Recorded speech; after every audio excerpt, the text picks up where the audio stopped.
A carrom board 4 feet into 4 feet square has the queen at the centre. तो एक 4 feet into 4 feet का carrom board है और queue इसकी centre पर है, तो ये क्या है, क्यून।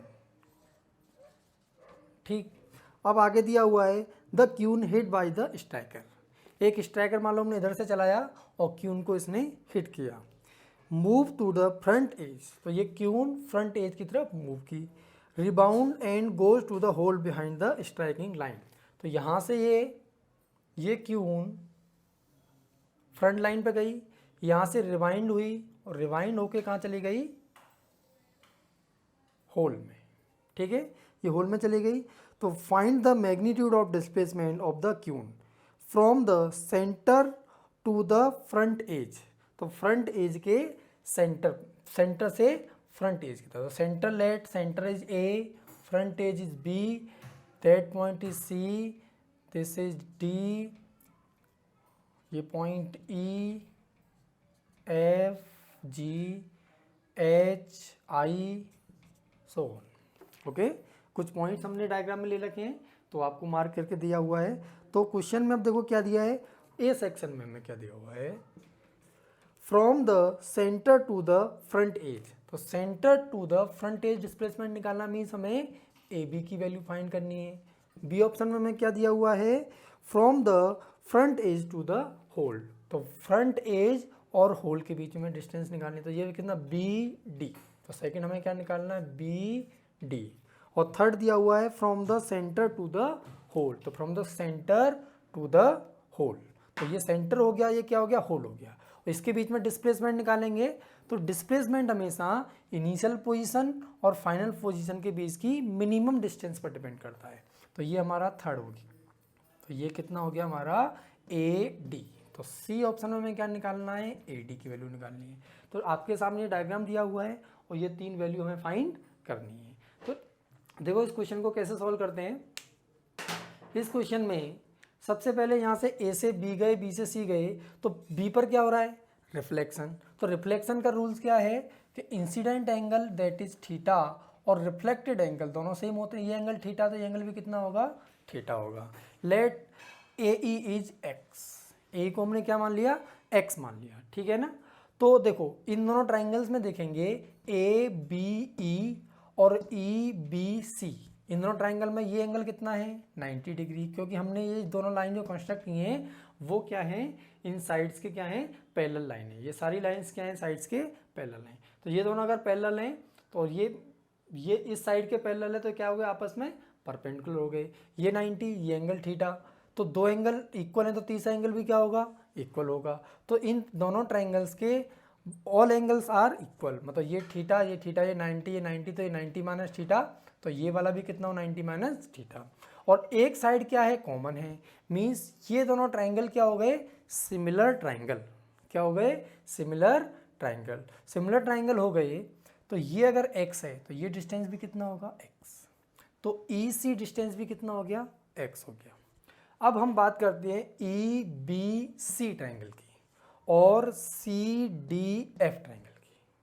तो इन दोनों ट्राइंगल्स में ये एंगल 90, ये एंगल भी कितना, 90 डिग्री। ये देखो ये दोनों क्या पैरेलल लाइन है और ये क्या है, कॉमन लाइन। तो दोनों कॉमन लाइन पैरेलल लाइंस को क्या सेम एंगल पर इंटरसेक्ट करेगी। ये एंगल थीटा, तो ये एंगल भी कितना, थीटा। ये दोनों एंगल थीटा हो गया और ये 90 हो गया, तो थर्ड एंगल भी दोनों इक्वल होंगे। ये वाला एंगल और ये वाला एंगल भी इक्वल होंगे, ठीक है। इसके बाद तीनों एंगल्स इक्वल हो गए तो सिमिलर ट्राइंगल हो गया। और सिमिलर के बाद साइड की बात करते हैं, तो ये वाली साइड कितनी है, 4 का हाफ 2, दैट इज 2 फीट। तो ये वाली साइड भी कितनी है, 2 फीट। तो ये दोनों ट्राइंगल भी क्या हो गए, सिमिलर और कॉन्ग्रुएंट ट्राइंगल हो गए। तो कॉन्ग्रुएंट ट्राइंगल हो गए तो ये x है, तो ये भी साइड भी कितनी आएगी, x। तो ये भी साइड x, ये भी साइड कितनी, x, और ये साइड भी कितनी, x।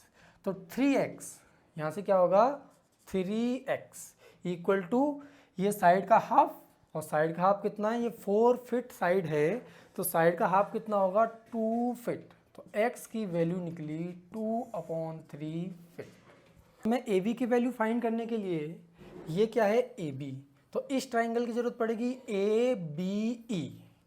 तो इन ट्राइंगल ए बी ट्राइंगल में ए बी क्या है, हाइपोटेन्यूज।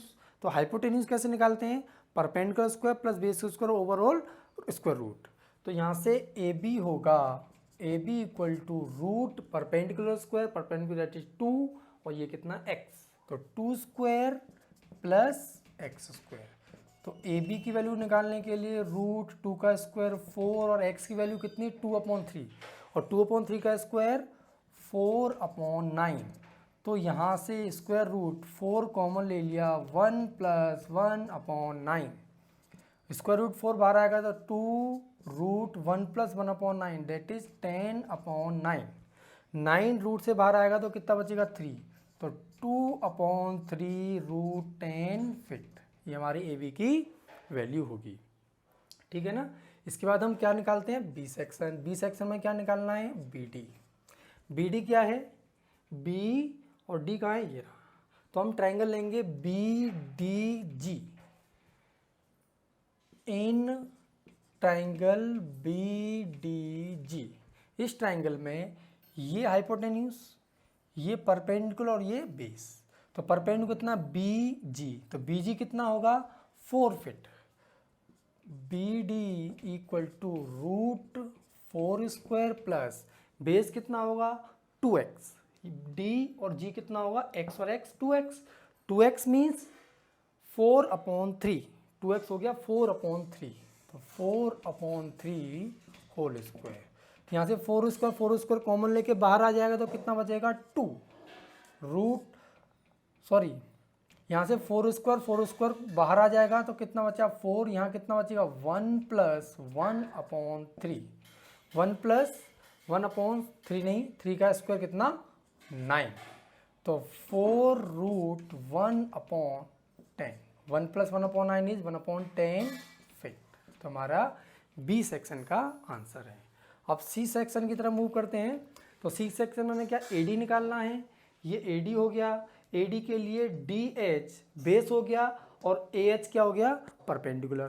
तो ए एच क्या है, इस साइड का हाफ और ये भी साइड का हाफ, तो ये भी 2 और ये भी कितना 2, तो 2 2 और ये इसकी हाइपोटेन्यूज। राइट एंगल ट्राइंगल है तो यहाँ से ए डी निकल के आएगा रूट 2 स्क्वायर प्लस 2 स्क्वायर, तो कितना आएगा ये 2 रूट 2 फीट।